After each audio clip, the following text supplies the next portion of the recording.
Good morning to all the students. कैसे हैं आप सब? I hope you all are fine. So students, as you know that in the last lecture we have discussed about the topic that is related to the effects. हमने अपनी last class के अंदर electronic या electron displacement effects के बारे में study करी थी in covalent bonds and these are the type of effects are inductive effect and it is electromagnetic effect, resonance effect and hyperconjugation effect, which effect is also called Baker and Nathan effect. So आज जो हम study करने जा रहे हैं, our next topic is fundamental concepts in organic reaction mechanisms. कुछ fundamental concept discuss करेंगे जो किसी भी ऑर्गेनिक रिएक्शन को करते समय या किसी भी ऑर्गेनिक रिएक्शन कंप्लीट करते समय कुछ फंडामेंटल जो कंसेप्ट अप्लाई होते हैं हम उनके बारे में यहाँ डिस्कशन करेंगे. सो अगर हमें बात करूं आज अपना the fundamental concepts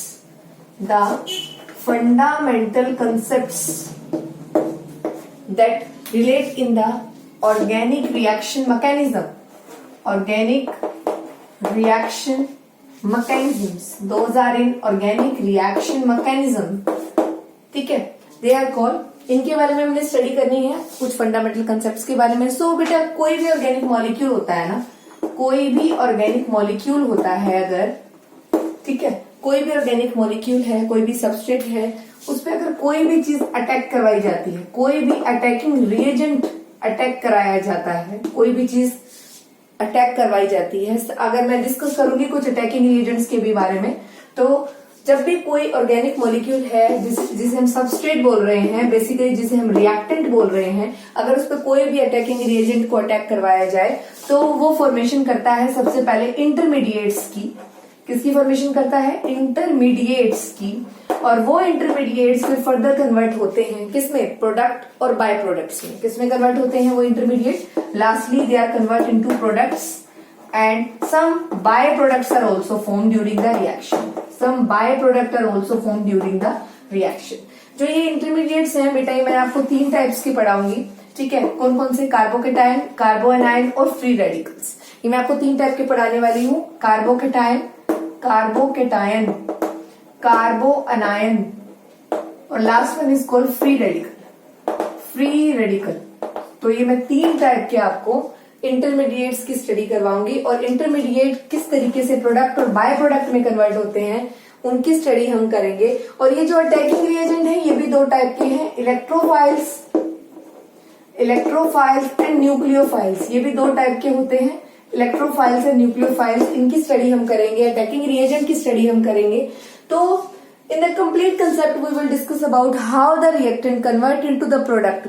Before converting to the product, firstly reactants are converted into the intermediates and these intermediates may be carbocation, carboanion, free radical, and these attacking reagents may be electrophiles and nucleophiles. And during the reaction, when the reaction will start, there are 2 type of cleavage we will discuss.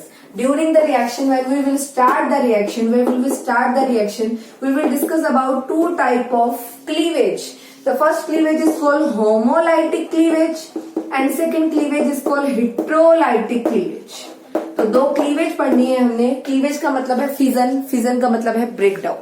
ठीक है, तो इतना आपको पता चला. इस पूरी जब भी कोई रिएक्शन होती है या किसी भी रिएक्शन का मैकेनिज्म टेक्स प्लेस होता है तो जो रिएक्टेंट होता है वो प्रोडक्ट में बनने से पहले एक इंटरमीडिएट बनाता है और जो रिएक्टेंट जब इंटरमीडिएट में कन्वर्ट होता है तो उस पर 2 अटैकिंग रिएजेंट अप्लाई किए जाते हैं. दीज अटैकिंग रिएजेंट में बी इलेक्ट्रोफाइल्स एंड न्यूक्लियोफाइल्स. और when the intermediates are form, these intermediates are of 3 type, carbocation, carbanion and free radical. और ये रिएक्शन अपने आप नहीं होती. जब ये रिएक्शन हो रही है, कोई भी रिएक्टेंट प्रोडक्ट में कन्वर्ट हो रहा है तो उसके लिए 2 ब्रेकडाउन होते हैं. 2 cleavage there are 2 cleavage that are takes place that cleavage the reactant and convert into product. So these type of 2 cleavages, these type of 2 breakdown of the reactant to convert into product, this cleavage are homolytic cleavage and heterolytic cleavage. So complete discussion हमने करनी है. तो सबसे पहले हम बात करेंगे, कोई भी रिएक्टेंट है उसका जो बॉन्ड है, कोवलेंट बॉन्ड है उस रिएक्शन के अंदर, कोई भी रिएक्टेंट है उसका जो कोवलेंट बॉन्ड है, ठीक है, उसकी फ्यूजन के बारे में, उसकी क्लीवेज के बारे में. तो टाइप ऑफ बॉन्ड फ्यूजन और type of cleavage. So first one is called homolytic fusion. क्या होती है बेटा homolytic fusion? First fusion is called homolytic fusion और होमोलाइटिक क्लीवेज. ठीक है, suppose we have a covalent bond and both the atom that are present around the covalent bond have same electronegativity, same electronegative nature, so the cleavage will takes place like this. इस तरीके से cleavage होगा. ये जो bond है ये 2 electron से मिलकर बना है, but after the cleavage, after the homolytic cleavage, एक इलेक्ट्रॉन कैरी, इस बॉन्ड के अंदर 2 इलेक्ट्रॉन है, एक इलेक्ट्रॉन बी कैरी कर लेगा, एक इलेक्ट्रॉन ए कैरी कर लेगा, और ये जो बनेंगे, ये जो डॉट डॉट मैंने आपको दिखाए हैं, इन्हें बोलते हैं फ्री रेडिकल्स. तो 2 फ्री रेडिकल्स बन जाएगा, ए फ्री रेडिकल और B free radical. 2 free radical form हो जाएंगे when the A B will cleavage. So during the cleavage of the covalent bond A B molecule जब क्लीवेज होगा तो इस बॉन्ड के अंदर जो 2 इलेक्ट्रॉन प्रेजेंट हैं वो भी ब्रेक डाउन हो जाएंगे. अगर इन ए और बी की इलेक्ट्रोनेगेटिविटी सेम है तो कौन सी क्लीवेज होगी? Homolytic cleavage. ये अपना अपना इलेक्ट्रॉन वापस लेकर चले जाएंगे और बन जाएगा फ्री रेडिकल्स. इन्हें बोलते हैं फ्री रेडिकल्स. और अगर हम बात करें बेटा होमोलाइटिक अगर हम बात करें हेट्रोलाइटिक क्लीवेज की, हेट्रोलाइटिक क्लीवेज में क्या होता है बेटा? 2 एटम होते हैं, दोनों के बीच में कोवलेंट बॉन्ड होता है और इन दोनों में से एक की इलेक्ट्रोनेगेटिविटी हाई है. मान लो सपोज बी की इलेक्ट्रोनेगेटिविटी मोर है, मोर इलेक्ट्रोनेगेटिविटी, ठीक है, as compare to A. In that case B, इस बॉन्ड के अंदर 2 इलेक्ट्रॉन है, दोनों के दोनों इलेक्ट्रॉन बी कैरी करेगा. आफ्टर द क्लीवेज जब पार्टिकल ब्रेक डाउन होंगे, 2 मॉलिक्यूल ब्रेक डाउन होगा तो बी जो एटम है दोनों के दोनों इलेक्ट्रॉन लेके चला जाएगा और ए एटम पॉजिटिव चार्ज कैरी करेगा, और ये दोनों इलेक्ट्रॉन लेके चला जाएगा तो नेगेटिव चार्ज कैरी करेगा बी और पॉजिटिव चार्ज कैरी करेगा ए. इस तरह की क्लीवेज को बोलते हैं हेट्रोलाइटिक क्लीवेज. और बच्चों ऐसा भी हो सकता है, पॉसिबिलिटी ये भी रहेगी, suppose A is more electronegative, A more electronegative है as compare to B, B के कंपैरिजन में ए ज्यादा मोर इलेक्ट्रोनेगेटिव है, तो जो एरो होगा, जो क्लीवेज होगी वो इस साइड होगी. जो मोर इलेक्ट्रोनेगेटिव एटम होते हैं वो ड्यूरिंग द रिएक्शन जल्दी क्लीवेज होते हैं और उसी की तरफ बॉन्ड क्या होता है? शिफ्ट हो जाता है. बॉन्ड में क्या फॉर्म प्रेजेंट होते हैं? बॉन्ड में इलेक्ट्रॉन होते हैं. जब बॉन्ड ब्रेक होता है तो दोनों इलेक्ट्रॉन जो है इस बॉन्ड के अंदर की वो दोनों ए एटम लेके चला जाएगा. तो इन that case A carry negative charge with the lone pair and be carry positive charge in this case. क्योंकि दोनों के दोनों इलेक्ट्रॉन एक लेके चला गया, बी फ्री हो गया, तो be carry positive charge in this case. ये आपको याद रखना है. तो ये भी क्लीवेज कहलाएगी हेट्रोलाइटिक क्लीवेज. तो होमोलाइटिक क्लीवेज में दोनों एटम एक एक इलेक्ट्रॉन लेके जाते हैं, अपना अपना इलेक्ट्रॉन ब्रेक डाउन होता है. क्योंकि होमोलाइटिक क्लीवेज जनरली उनमें होती है जो दोनों एटम या तो सिमिलर हो या दोनों की इलेक्ट्रोनेगेटिविटी सेम हो, और हेट्रोलाइटिक क्लीवेज उनमें होती है जिनमें इलेक्ट्रोनेगेटिविटी में बहुत ज्यादा डिफरेंस हो, और जिसकी इलेक्ट्रोनेगेटिविटी वो मोर होगी ड्यूरिंग द रिएक्शन, वहां वो एटम जिसकी मोर इलेक्ट्रोनेगेटिविटी है वो दोनों जो बॉन्ड के दोनों इलेक्ट्रॉन होंगे उनको अपनी तरफ लेके जाएगा. This type of A bond is called this type of a cleavage or this type of a we can say that fission is called heterolytic fission. ठीक है, तो इतना आपको पता हो होमोलाइटिक एंड हेट्रोलाइटिक फिजन के बारे में.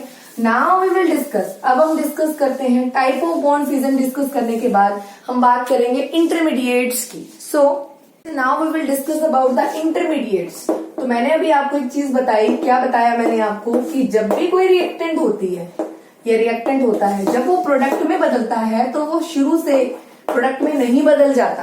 जनरली जब हम कोई रिएक्शन लिखते हैं तो रिएक्टेंट से प्रोडक्ट दिखा देते हैं, बट एक्चुअली मैंने आपको बताया रिएक्टेंट कभी भी डायरेक्ट प्रोडक्ट में नहीं बदलता. अगर मैं रिएक्शन का मैकेनिज्म देखूं तो रिएक्टेंट पहले इंटरमीडिएट्स बनाते हैं. तो रिएक्शन का प्रोडक्ट बनने से पहले बीच में क्या बनते हैं? इंटरमीडिएट्स बनते हैं. ये इंटरमीडिएट्स कितने टाइप के होते हैं? 3 टाइप के होते हैं. फ्री रेडिकल्स, ठीक है, कार्बोकेटायन और कार्बोनाइन. अभी मैं बात कर रही हूँ फ्री रेडिकल्स की. तो इंटरमीडिएट्स में पहला टाइप है मेरा फ्री रेडिकल्स. फ्री रेडिकल्स अभी मैंने आपको बताया भी है. Free radical generally homolytic cleavage के दौरान बनते हैं. तो आपने क्या देखा है? 2 atom both are similar, then during the reaction, during the mechanism of the reaction the cleavage takes place like this. वो दोनों के दोनों जो एटम है दोनों सिमिलर होने की वजह से, या दोनों की वी कैन से दैट दोनों की इलेक्ट्रोनेगेटिविटी सेम होने की वजह से, दोनों एटम जब ब्रेक होंगे एक मॉलिक्यूल फॉर्म करने के लिए या नया प्रोडक्ट फॉर्म करने के लिए, तो एक एक इस बॉन्ड के अंदर एक एक इलेक्ट्रॉन होगा, वो अपना अपना इलेक्ट्रॉन लेकर चले जाएंगे और वो क्या बनाएंगे प्रोडक्ट साइड में, इंटरमीडिएट साइड में this type of a radical create करेंगे. This is called free radical. ऐसे रेडिकल को फ्री रेडिकल बोला जाता है. सपोज इसी तरीके से मैं एक एग्जांपल और ले लूं बेटा. दोनों एटम सिमिलर ना लेकर हम 2 एटम ले लें और दोनों डिफरेंट ले लें. ठीक है, कोई ऐसा जेड नाम का एलिमेंट ले लें. कार्बन की इलेक्ट्रोनेगेटिविटी और जेड की इलेक्ट्रोनेगेटिविटी यहाँ पर बिल्कुल सेम हो तो क्या होगा? ये जो बॉन्ड है ये ब्रेक डाउन होगा इस तरीके से. अगर दोनों सेम इलेक्ट्रोनेगेटिविटी के हैं तो कार्बन एक रेडिकल की तरह फॉर्म करेगा. इसे हम बोलेंगे मिथाइल रेडिकल. क्या बोलेंगे बेटा, मिथाइल रेडिकल, और यहाँ पे आ जाएगा मेरा एक जेड रेडिकल ऑल्सो। ठीक है, तो इस तरीके से मिथाइल रेडिकल की फॉर्मेशन होती है। और अगर मैं बात करूं इनकी स्टेबिलिटी की और रिएक्टिविटी की और स्टेबिलिटी की, तो कौन सा रेडिकल ज्यादा स्टेबल होता है बेटा, तो अगर मैं इनकी स्टेबिलिटी की बात करूं तो मैंने आपको बताया रेडिकल कैसे बनते हैं। अगर दो एटम है, दोनों सिमिलर है, बिल्कुल सिमिलर है, या दो एटम है या ग्रुप ऑफ एटम है, उनकी इलेक्ट्रोनेगेटिविटी बिल्कुल सेम है, तो ड्यूरिंग द रिएक्शन जो क्लीवेज होती है वो होमोलाइटिक क्लीवेज होती है। और during the homolytic cleavage both atom take its own electron that are used during the bond formation. ठीक है, दोनों अपना अपना इलेक्ट्रॉन लेकर चले जाते हैं और जो बनाते हैं उन्हें फ्री रेडिकल बोलते हैं। तो अब आपको मैं एक बात बता दूं बच्चों, इस तरीके से बनता है, ये कहलाता है मिथाइल रेडिकल। ठीक है, और अगर मैं इस H को हटाकर एक मिथाइल ग्रुप अटैच कर देती हूँ, वो बन जाता है प्राइमरी रेडिकल।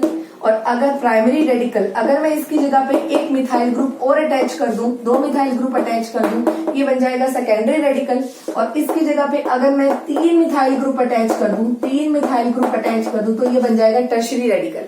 तो इतना आपको पता होना चाहिए। और सबसे ज्यादा जो स्टेबिलिटी होती है वो टर्शरी रेडिकल की होती है, because in the tertiary radical there are 3 electron donating groups are present that donate the electron to the carbon that are completely vacant, or we can say that type of a carbon which have a free radical, their valency is not complete। उनकी carbon की valency यहाँ complete नहीं है बेटा, because एक electron है, एक odd electron है, और 3 बॉन्ड के अंदर 6 इलेक्ट्रॉन है। एक बॉन्ड के अंदर 2 इलेक्ट्रॉन होते हैं, तो 3 बॉन्ड अटैच है, 1 2 3 4 5 6 और एक इलेक्ट्रॉन हो रहा है, तो टोटल 7 इलेक्ट्रॉन है इस कार्बन के पास। कार्बन का ऑक्टेट कंप्लीट नहीं है, तो फ्री रेडिकल के केस में कार्बन का ऑक्टेट कभी भी कंप्लीट नहीं होता। और विच is more stable, tertiary free radical is more stable than secondary free radical, secondary free radical is more stable than primary free radical. ठीक है, and primary free radical is more stable then methyl free radical. तो इतनी बात आपको पता होनी चाहिए। ठीक है, सो नाउ करेंगे orbital structure of the free radical, of the methyl free radical. अगर एक मिथाइल फ्री रेडिकल को इस तरीके से रिप्रेजेंट किया जाता है, तो इसका अगर मैं स्ट्रक्चर की बात करूं, इसके ऑर्बिटल स्ट्रक्चर की बात करूं, तो 3 हाइड्रोजन है, 1 2 3, और इसका जो ऑर्बिटल स्ट्रक्चर है इसके अंदर एक ओड इलेक्ट्रॉन प्रेजेंट है, और कार्बन का जो ऑक्टेट है वो कंप्लीट नहीं है। और इस तरह का कार्बन sp2 हाइब्रिडाइज्ड कार्बन है। sp3 हाइब्रिडाइज्ड कार्बन उसे बोला जाता है जब कार्बन के अराउंड 3 सिग्मा बॉन्ड प्रेजेंट होते हैं। इस कार्बन के अराउंड 3 सिग्मा बॉन्ड होने की वजह से it is sp2 hybridised molecule. ठीक है, so now we will discuss about the second intermediate. The second intermediate is carbocation. So अगला इंटरमीडिएट है कार्बोकेटायन। तो कार्बोकेटायन बेटा कैसे बनता है मैं आपको बता रही हूँ। कार्बोकेटायन फॉर्म होने के लिए 2 एटम्स प्रेजेंट होने चाहिए और दोनों की इलेक्ट्रोनेगेटिविटी में लार्ज डिफरेंस होना चाहिए। Suppose you know that bromine is a halogen, और हेलोजन की इलेक्ट्रोनेगेटिविटी कार्बन के मिथाइल कार्बन से बहुत ज्यादा है, तो डेफिनेटली बॉन्ड जो क्लीवेज होगा वो इस साइड क्लीवेज होगा। बेटा कार्बोकेटायन और कार्बो अनायन आप जब दोनों में से कुछ भी फॉर्म करेंगे तो आप याद रखना, चाहे आप कार्बोकेटायन फॉर्म करें चाहे कार्बो अनायन की फॉर्मेशन करें, इंटरमीडिएट्स को रिप्रेजेंट करें, तो आप यही बात याद रखोगे कि दोनों ही केस में जो अटैच ग्रुप होगा वो मोर इलेक्ट्रोनेगेटिव होगा या लेस इलेक्ट्रोनेगेटिव होना चाहिए। अगर ये मोर इलेक्ट्रोनेगेटिव है तो कार्बन के ऊपर आएगा पॉजिटिव चार्ज, और दोनों ही केस में हेटेरोलिटिक क्लीवेज होगी। कौन सी क्लीवेज होगी? हेटेरोलिटिक। और in that case carbon carry positive charge. When the carbon carry positive charge then it is called carbocation, and bromine carry negative charge, because in that case bromine दोनों के दोनों electron को अपनी तरफ लेके चला गया due to more electronegative nature, so carbon carry positive charge and this is called carbocation. And in the carbocation, ठीक है, आपको समझ आई। और कार्बोकेटायन में भी आप देख रहे हैं कि कार्बन के पास सिर्फ 6 इलेक्ट्रॉन है, 1 2 3 4 5 6, और इसका भी ऑक्टेट कंप्लीट नहीं है।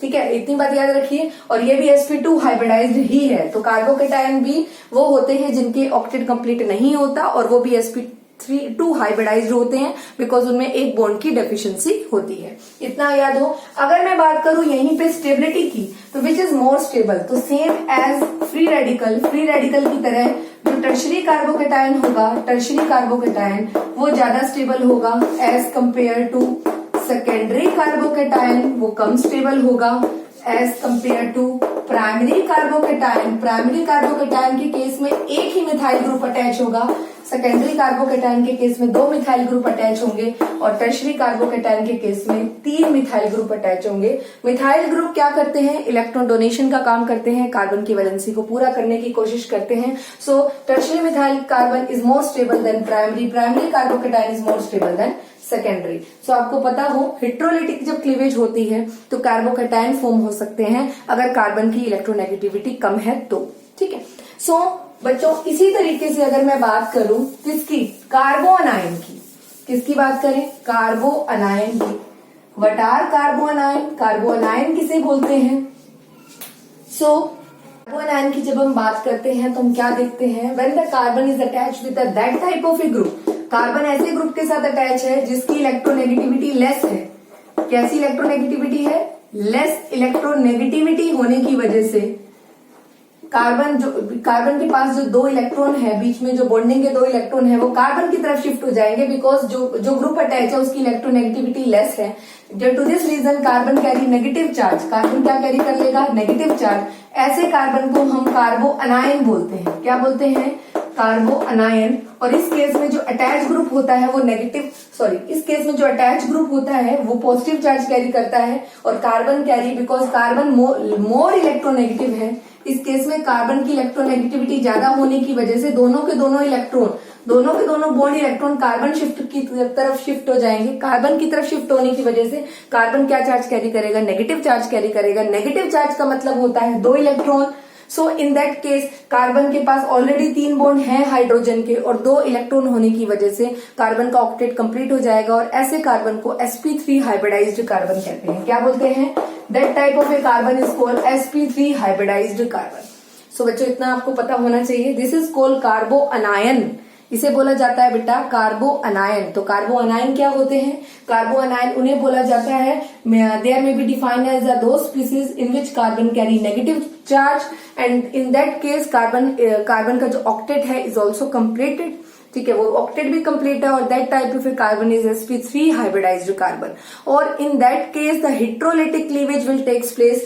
Why the heterolytic cleavage will takes place? In that case, in case of a carboanion, when the carbon carry negative charge, the bond is present between the subsequent group and the carbon. In that case, carbon is more electronegative. When the carbon is more electronegative, then during the reaction, the cleavage will takes place like this, that the complete bond is shifted towards the carbon and the substituted group carry positive charge and carbon carry negative charge, and negative charge represent the 2 electrons. So the carbon already has 3 bonds and the 2 electron is also there, ठीक है, due to the cleavage of the bond. So total number of electrons are 8, ठीक है. So the hybridization is sp3 hybridized carbon.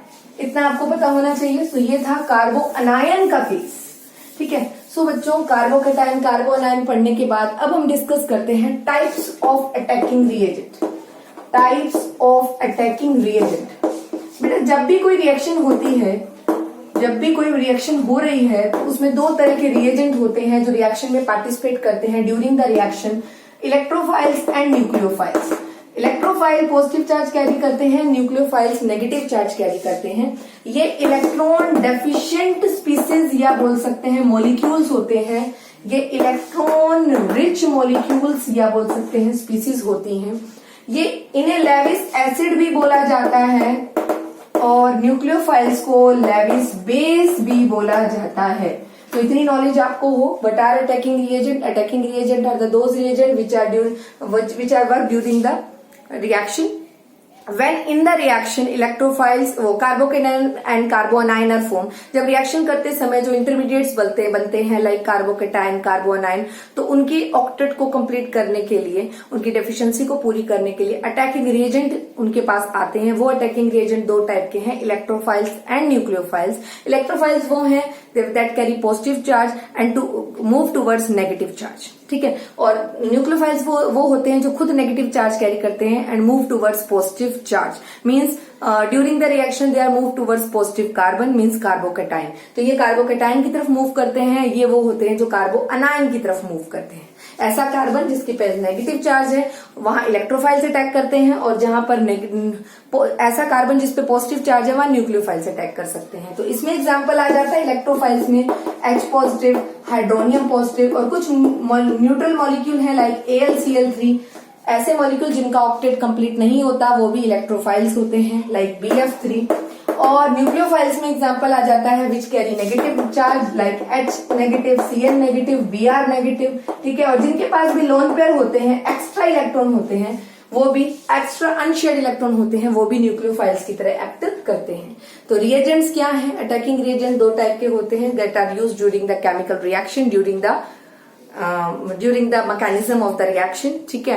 They are attack on the intermediate, they are maybe electrophiles and nucleophiles. Electrophiles attack on the negative carbon, means carbocation, and the nucleophile attack on the carbocation, ठीक है। That carbon carry positive charge, so they are of two type, electrophile and nucleophile. Electrophile carry positive charge, so they move towards negative charge, and their nucleophiles are negative charge, so they move towards positive charge. They are different type of attacking reagents are, ठीक है। And they are also, electrophiles are also called Lewis acid and nucleophiles are also called Lewis base.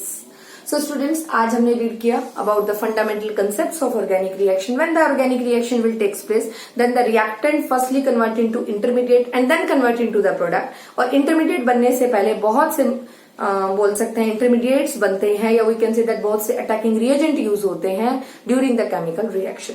तो आप इन्हें study करेंगे, अच्छे से पढ़ेंगे। You have any doubt, then contact with me at my WhatsApp number, at my personal number. So आज के लिए इतना ही. So do your work with the full dedication. Okay.